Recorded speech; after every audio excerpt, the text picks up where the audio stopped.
Hey, everybody. I hope and pray that you're doing well. Today, as we come to our word from the word, and today that word is expectation. Expectation. Now, Acts chapter 10 and 11, excitement about Cornelius and the things going on there. And now you get into Acts chapter 12, and it begins with Herod now getting involved and going after Christians, killing James, the brother of John. And then he says, you know what? Man, that really got the Jews excited and got everybody kind of on my side. So who can I go after next? So he kind of sets Peter in his sights, and Peter is arrested, put in prison. He's got all kinds of guards around him and has the watch set to, stay with him all the time. He's going to wait until after Passover is over, and then he's going to present him before the Jews, basically expecting to have the same result as he did with James. Now, it seems like all hope would be lost. Herod expected to keep Peter in prison, expected him to be put to death. The Jews also, after they found out that Peter was in prison, they would expect the same. They would expect for, hey, finally, we're going to start getting control of this church that's forming, these Christians. And then Peter, who really knows what his expectation may have been, but we know that he's much stronger at this point in his life. He had a lot of courage and a lot of faith.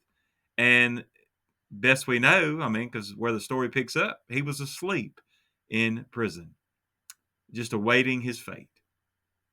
But then God says, hey, buddy, you better wake up. He sends an angel, and the angel does have to wake him up. Angel comes into prison, tells him to get up. The chains are gone. He tells him, get dressed, get your shoes on, leads him through the prison, through all these gates, and then out to the outside of the city there. And then the angel disappears. Now, up until this point, Peter has not really figured out, am I having a dream? Is this just a vision or is this real? And I mean, you can imagine being awakened the kind of in the middle of the night and trying to figure out what's going on. And now that's where we're going to pick up in verse 11 of Acts chapter 12 today. And when Peter had come to himself, he said, now I know for certain that the Lord has sent his angel and has delivered me from the hand of Herod and from all the expectation of the Jewish people. See, I think that's the key for us to understand today. Our expectations, what do they look like?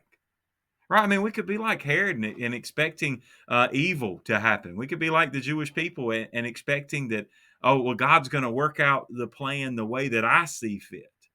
And just like it did before, man, we beat James and we were able to kill him. And so, Herod and the Jewish people may have thought that, but Peter, if his expectations were probably about the same, they're going to do the same to me that they already did. Now, that's what his expectation likely was.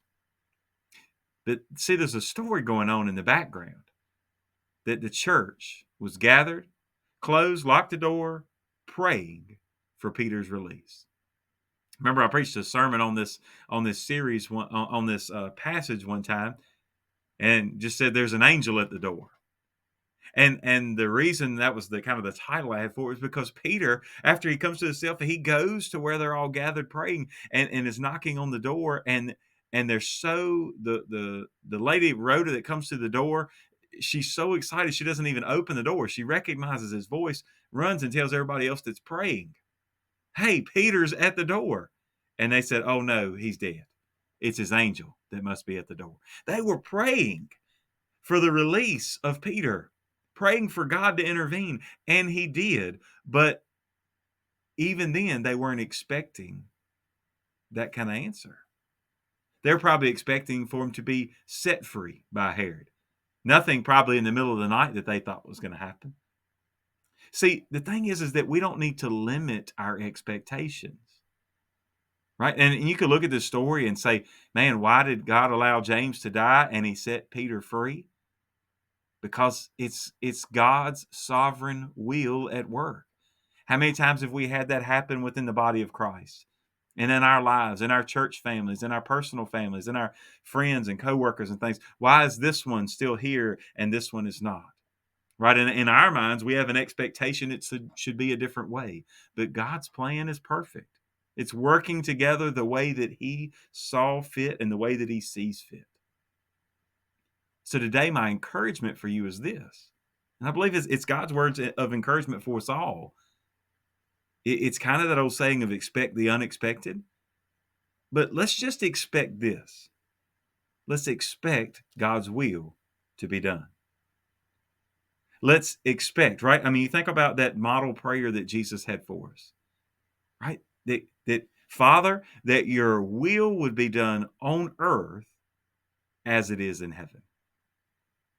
See, I have this thought that what about heaven? Does anybody have expectations in heaven? Their expectation is that the will of God will be done. Our expectation here on earth should be just the same. Let's trust in Him and expect Him to be God and to be in control. God bless you, and I pray you have a great, great day.